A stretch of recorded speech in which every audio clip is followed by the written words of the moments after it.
The vast expanse of Nevada's Badlands stretches endlessly to the horizon. Hidden within these mountain strongholds are some of America's deepest and darkest secrets. Secret aircraft and the other legends of Area 51. Among these sandstone canyons today, there's a new glimmer of truth. Shrouded in mystery, it's a story that demands to be told. These are the witnesses of one of America's most unusual UFO encounters in history. Navy veterans and a band of brothers that want you to know that what they witnessed is real. This is their story.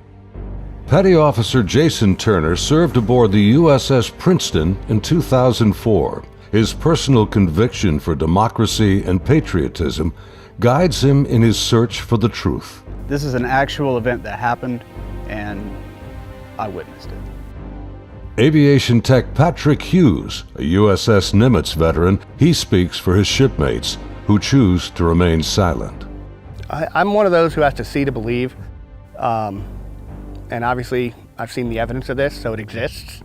Top Gun Air Intercept Controller Kevin Day and Fire Controlman Gary Voorhees, both from the Princeton, served together in the ship's Combat Information Center. They saw them first, whatever it is they are. They wanted to show themselves, whatever they were. I don't think they wanted anything really to do with us. They were literally breaking the laws of physics in my eyes.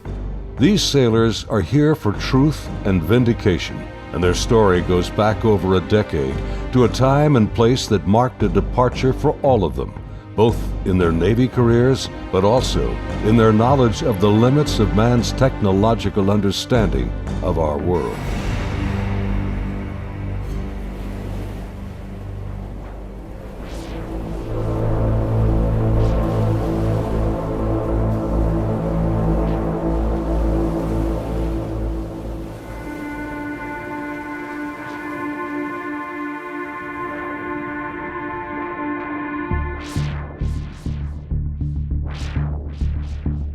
Looking out over the ocean toward the horizon, sun, sea, and sky form an endless vista, a never-ending cycle of tide, wind, and waves.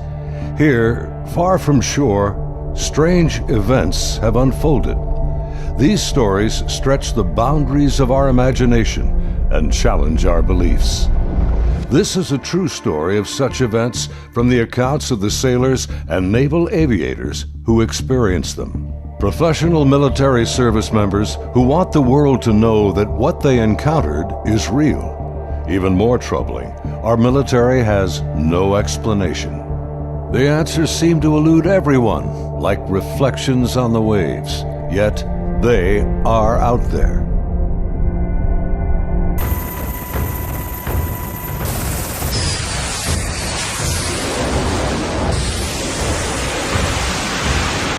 November 10th, 2004.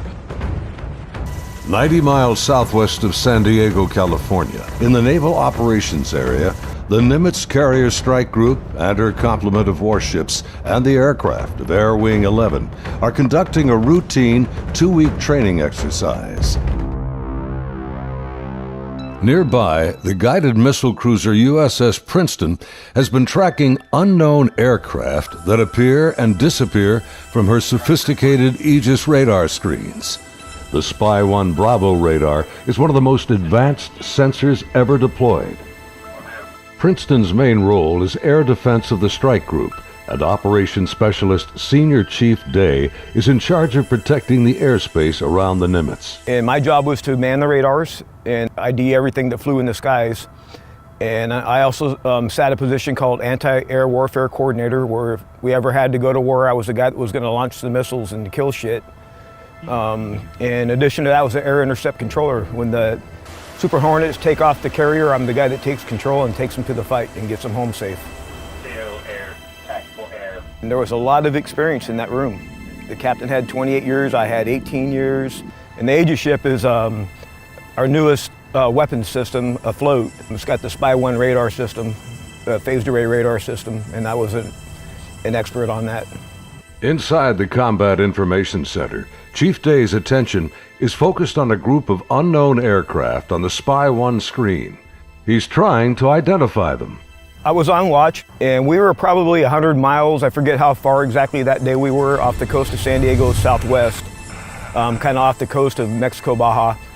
And I started to notice these weird tracks that were popping under my radar coverage right about San Clemente Island. And the reason why I say they were weird, because they were appearing in groups of 5 to 10 at a time, and they were pretty closely spaced to each other, and they were 28,000 feet going 100 knots tracking south. And in the back of my mind, I'm thinking, that's kind of odd. I mean, I don't know anything that flies like that. They weren't on the comm air routes, the commercial airline routes. I wasn't really that concerned about them. I didn't consider them hostile for any reason at all. Another watch or two, as I'm watching, the same formation appeared again.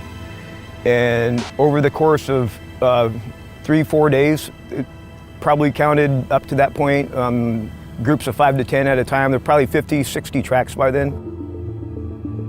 Today, Kevin and Gary are still looking for answers. They've known each other for over a decade since their Navy days. Gary was a third-class petty officer and fire controlman back then.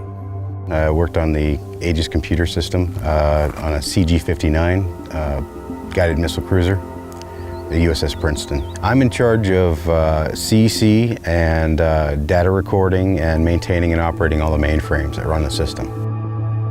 They're both becoming increasingly frustrated in their attempts to ID the strange aerial objects, which have no transponders and fit no known flight profiles.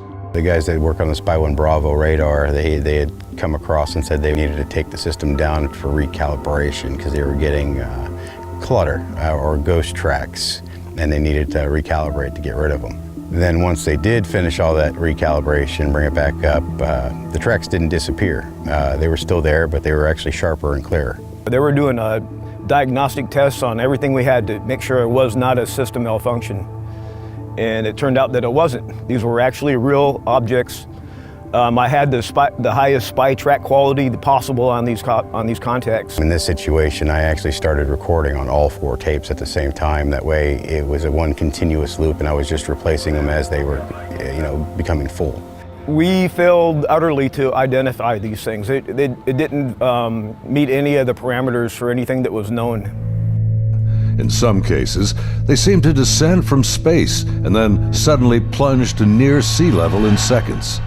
Coupled with the unidentified nature of the craft and lack of clearance, these extreme flight observations are very troubling to the crew assigned to protect the carrier group from aerial threats.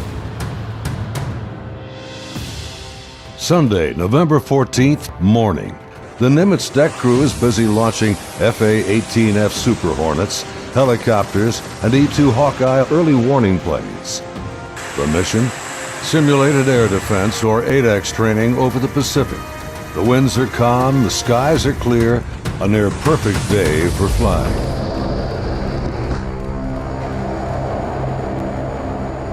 As they launch, the Black Aces Squadron has no knowledge of events happening nearby.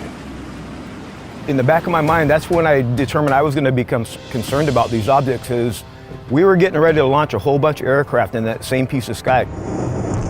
Fast Eagle climbs out to 20,000 feet and heads to the cap station about 40 miles south of the carrier. The cap is a rendezvous point used to form up with the other airplanes. Just 25 miles separation. The commander of Fast Eagle has over a decade in the air wing. His wingman for the day is a new pilot, a young officer on her first carrier deployment. She's paired with a senior pilot, her backseat weapons system officer for the mission. He will manage navigation and the advanced radar and targeting pods on the aircraft.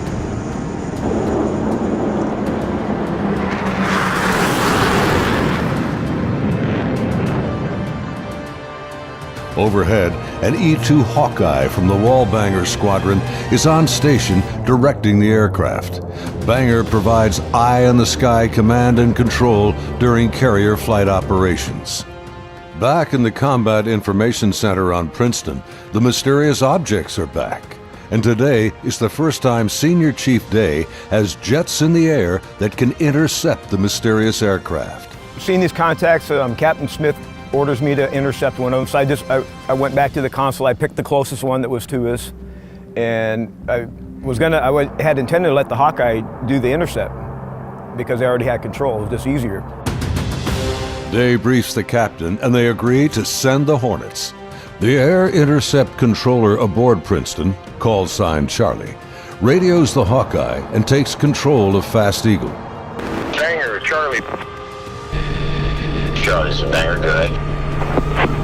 Banger, Charlie. Do you hold unknown air contact, bra, 27048, 28,000 feet, bogey.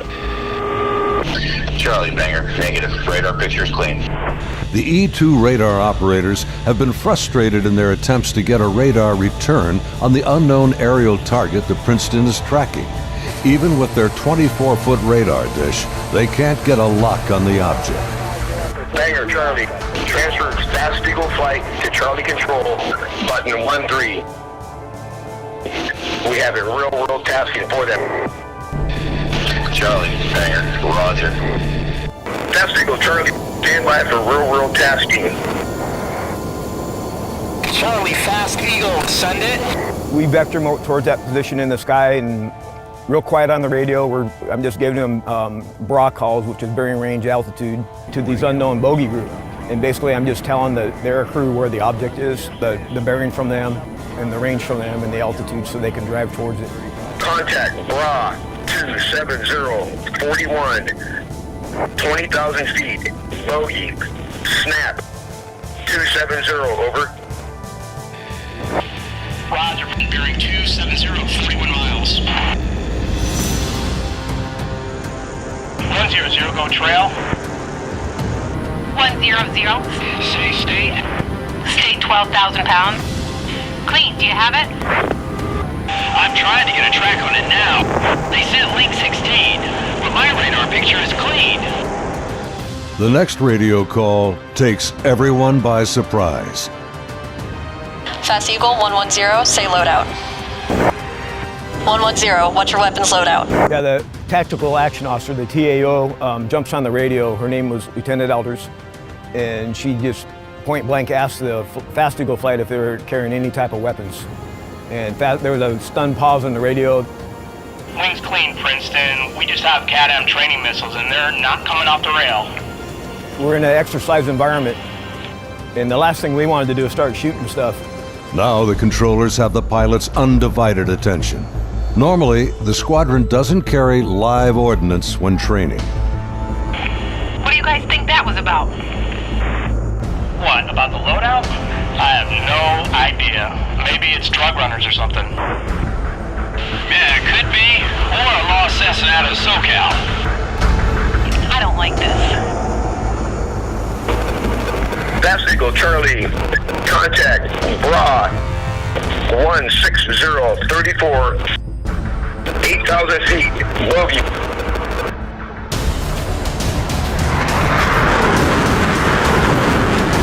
Roger, 34 miles at 8,000. Committed, your call, continuing. As Fast Eagle approaches the target, they see nothing unusual. Their onboard radars can't get a lock on the object. Fast Eagle, Charlie, bra 16010, 8,000 feet. Roger.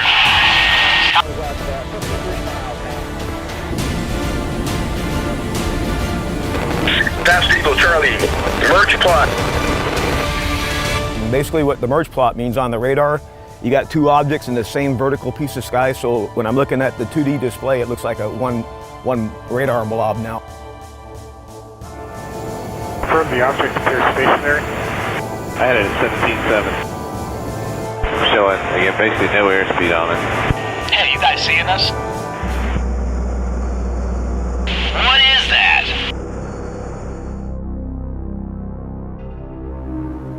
As the Super Hornets approach the target, they see a disturbance on the ocean surface. It's about the size of a 737, and it looks like something could be just below the surface. 100, anchor here, Angels 24. Roger. observing something in the water here, possibly aircraft in the water at the merge plot, just north of our position, about 2 miles. Charlie, roger. I'm descending to Angels 14 to take a look. Do you think that's our unknown? Man, not sure. Radar's clean.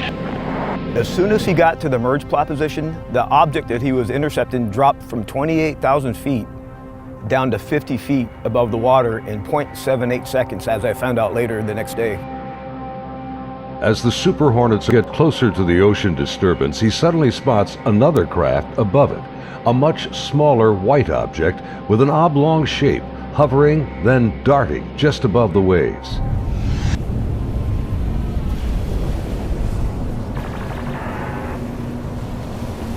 The object is moving around erratically, seemingly focused on the white water. The shape is similar to a tic-tac. It's smooth like porcelain. It's not an airplane.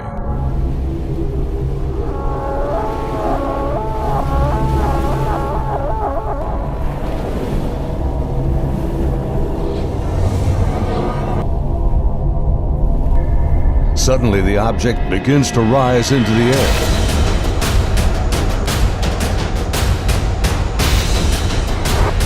It's coming up. 2 miles. The strange craft begins mirroring the turn rate of Fast Eagle. Tell me one Gate, 287, 2 miles, Angels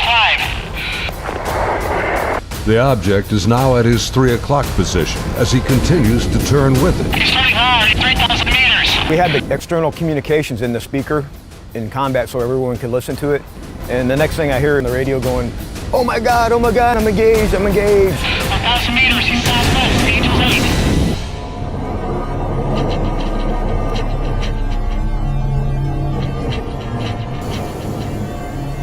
The commander is now about a mile away as he maneuvers his Hornet to get behind the unknown craft.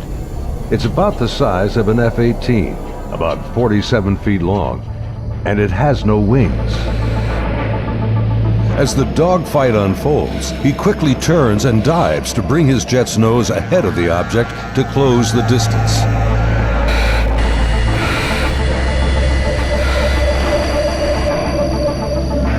Holy f***! It jumped! 1,000 meters, he's...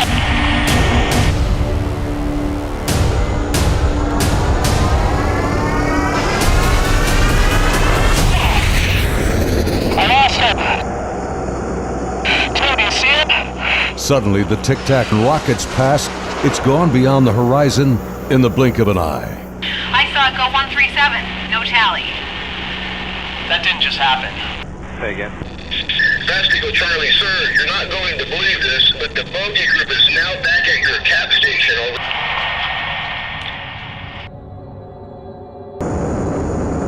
Over. As Fast Eagle returns to the area of the ocean disturbance, the object is gone, and the sea is once again calm. Soon, they land on the ship.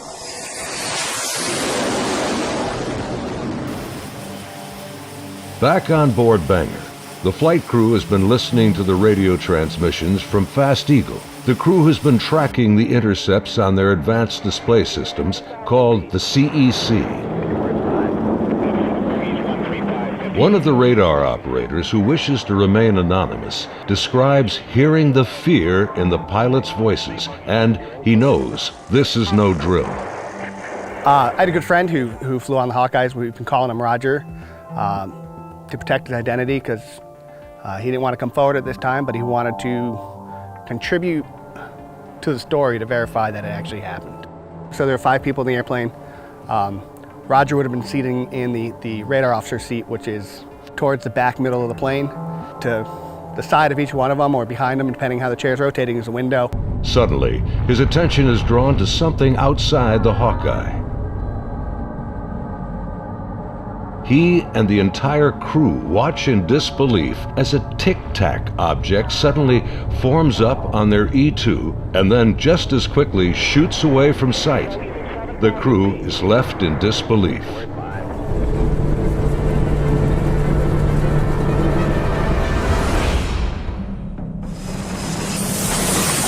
As Banger returns to the ship, the crew is shaken. The highly unusual events are troubling, but what happens next has haunted them to this day. U.S. Navy officers quickly arrive and escort the aircrew to a secure space on the ship. As the crewmen begin to take off their flight gear, an officer begins the debriefing by telling them this event did not happen, and they are given non-disclosure agreements to sign. They are warned to never discuss this event again. Again, we're preparing for the air defense exercise. So now we got all the squadrons launching off the carrier because they're all up going to do their functional check flights. Senior Chief Day watched in disbelief as the Tic-Tac UFOs reacted to the incoming fighter jets. All the objects in the sky, they all dropped out of the sky from 28,000 feet down to 50 feet. Based on the Spy 1 Bravo radar system, the object descended at over 24,000 miles an hour. It was unbelievable because normally what would happen if a normal aircraft did that? First of all, it would fly apart. It wouldn't be able to withstand the G-forces, and there would be multiple sonic booms. It would be boom, boom, boom, boom, boom, boom, boom, boom, boom, and this did not make any sonic booms. From what I observed, I saw that it went from, right around between 25 and 30,000 feet down to sea level and below sea level. Contact, tag number 042. Below sea level was confirmed to me by the actual sonar techs that were in combat, in communications with other techs that had said they had an active track on it under the water.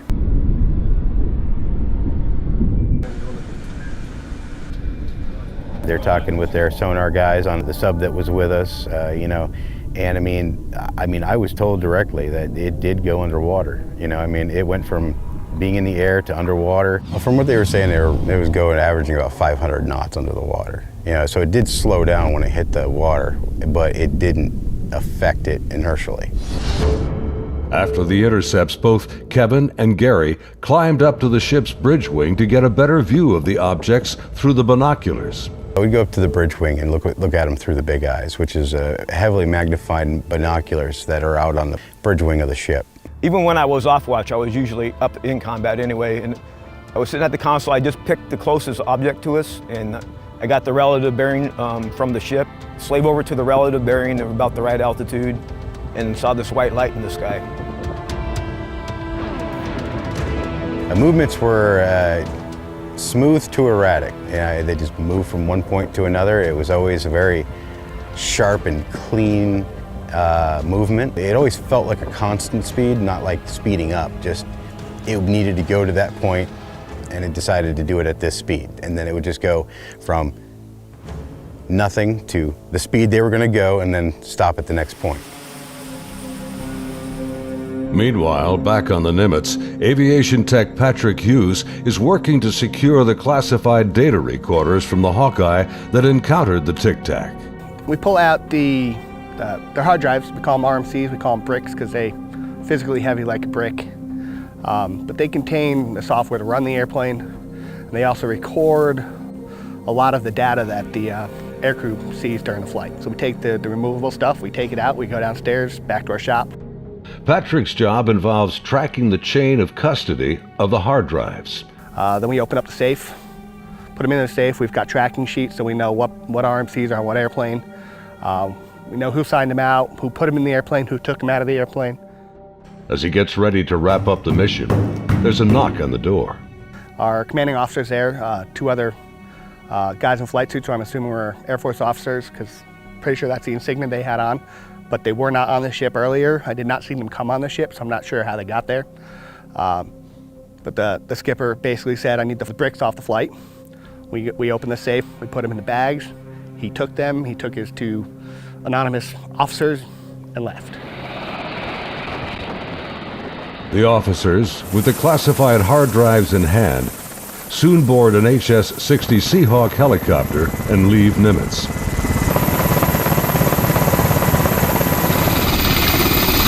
Soon thereafter, Petty Officer Voorhees has his own visit by unknown officials on the Princeton. Once they landed and everybody got off, then about maybe 20 minutes later, I got called in to have all my data recording tapes turned over.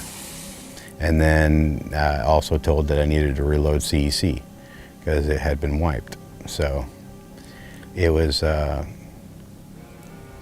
I turned over all the tapes, and then they also said if there's any even blank tapes to erase anything else that's in the shop. Well, they were plainclothes people that came aboard on the helicopter. It was my chain of command that took control of the tapes from me. The helo left with them after that, so because we went right back to flight ops. The link between the Tic Tacs and these men is unknown. How they became aware of the UFO encounters and how they arrived so quickly on board after the event is also a mystery. The video you are now watching is the actual gun camera FLIR footage of the Tic Tac taken by a later flight. This is the first video ever released by the US government showing military planes engaging UFOs. The advanced targeting pod, known as ATFLIR, works in both TV mode and infrared mode. The film reveals no control surfaces, no exhaust plume, a uniform heat signature, and no visible means of propulsion. Gary and his shipmates saw the FLIR film on their consoles and on the secret LAN aboard the Princeton. It was a much clearer video. You could see the shape of the ship. You could see it, moving. I tried to go and get a disc to come make a copy of it, and by the time I got back, it was already off of our hard drive, off the secret LAN. No access to it whatsoever. Petty Officer Jason Turner also saw a much higher resolution version of the FLIR film showing strange appendages extending from the object. But it did have some protruding at the bottom of it. I couldn't tell if they were curled back or straight down. Jason says the video was approximately 10 minutes in length and much longer than the video that has been released. I saw this video playing and I'd ask him, is this what we're training, or what's part of this training that we're going through? And he said, no, this is real life.